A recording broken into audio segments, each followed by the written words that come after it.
Hello guys, അപ്പോൾ ദേ ഒരു കുഞ്ഞ് ഷോപ്പിങ്ങിന് പോവാം കേട്ടോ. ഇപ്പോൾ കുടയും വടിയൊക്കെ ആയിട്ടാണ് കേട്ടോ ഇന്ന് ഇറങ്ങുന്നത്. അപ്പം നമ്മുടെ വണ്ടി സർവീസിന് കൊടുത്തുകൊണ്ട് നമുക്ക് വണ്ടി ഇല്ലാത്തത് കൊണ്ട് നമ്മൾ കസിൻ്റെ ഒരു വണ്ടി 3-4 ദിവസത്തേക്ക് എടുത്തേക്കുവാണ്.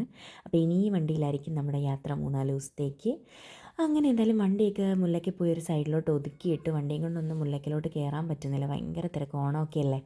അങ്ങനെ എന്തായാലും നമ്മളിത് അതിൻ്റെ തൊട്ടടുത്ത് തന്നെ കോസ്നൈറ്റ് എന്ന് പറഞ്ഞൊരു കട കണ്ടു. അപ്പോൾ അവിടെ ഡിസ്പ്ലേയിൽ ഒരു ഷർട്ട് ഇട്ടിരിക്കുന്ന കണ്ടിട്ട് അപ്പോൾ ഭയങ്കര ഇഷ്ടപ്പെട്ടപ്പോൾ കയറി നോക്കിയതാണ്.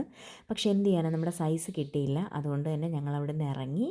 ഇനിയിപ്പോൾ നമ്മൾ പോകുന്നത് നമ്മുടെ കിഡ്സ് ക്യാമ്പിലോട്ടാണ് കേട്ടോ. നമ്മൾ സ്ഥിരം പോകുന്ന ഷോപ്പാണ്. അപ്പം നടന്ന് പോകുന്നതുകൊണ്ട് തന്നെ രണ്ടുപേർക്കും ഭയങ്കര ദേഷ്യമായിരുന്നു, നടക്കണ്ടാവോ എന്നൊക്കെ പറഞ്ഞുകൊണ്ട്.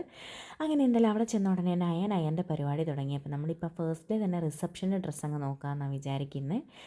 അപ്പം ഒരുപാട് ഫങ്ഷൻസ് ഉണ്ട്. അപ്പോൾ അതിൻ്റെ കൂടെ ഓരോന്നോരോന്നായിട്ട് പയ്യെ അങ്ങ് എടുത്ത് വെക്കാമെന്ന് വിചാരിച്ചു. അങ്ങനെ എന്തായാലും അയിമാക്കും അയാനും ഓരോ റിസപ്ഷൻ ഇടാനുള്ള ഓരോ ഡ്രസ്സ് കിട്ടി. അങ്ങനെ എന്തായാലും അവിടെ നിന്ന് നടന്നു തിരിച്ച് നമ്മുടെ വണ്ടിയുടെ അടുത്തോട്ട് ചെന്നപ്പോൾ അതിൻ്റെ ഓപ്പോസിറ്റ് തന്നെ ടീയും സ്നാക്സും ഒക്കെ കിടക്കുന്ന ഒരു കട ഉണ്ടായിരുന്നു. അപ്പോൾ അവിടെ കയറി ഓരോ ചായ കുടിക്കാമെന്ന് പറഞ്ഞ് കയറിയപ്പോൾ നല്ല അടിപൊളി ബീഫ് സമൂസ ഇരിപ്പുണ്ടായിരുന്നു കേട്ടോ. ഫസ്റ്റ് ടൈമാണ് ഞാൻ ബീഫ് സമൂസ കഴിക്കുന്നത്. ഞാൻ വീട്ടിലുണ്ടാക്കാറുണ്ട്, പുറത്ത് പോയിട്ട് അങ്ങനെ കഴിച്ചിട്ടില്ല. അങ്ങനെ എന്തായാലും എന്താ നല്ല അടിപൊളി ചൂട് ബീഫ് സമൂസ ആയിരുന്നു കേട്ടോ. ഞാൻ എൻ്റെ വായിലോട്ട് വെച്ച് തന്നതല്ല, എൻ്റെ വായെല്ലാം പൊള്ളി. പിന്നെ എനിക്ക് ഒരു വക തിന്നാൻ പറ്റാത്ത അവസ്ഥയായിപ്പോയി കേട്ടോ ഗൈസ്. അങ്ങനെ എന്തായാലും പിന്നെ ഞാൻ സമൂസ തിന്നാൻ നിന്നില്ല.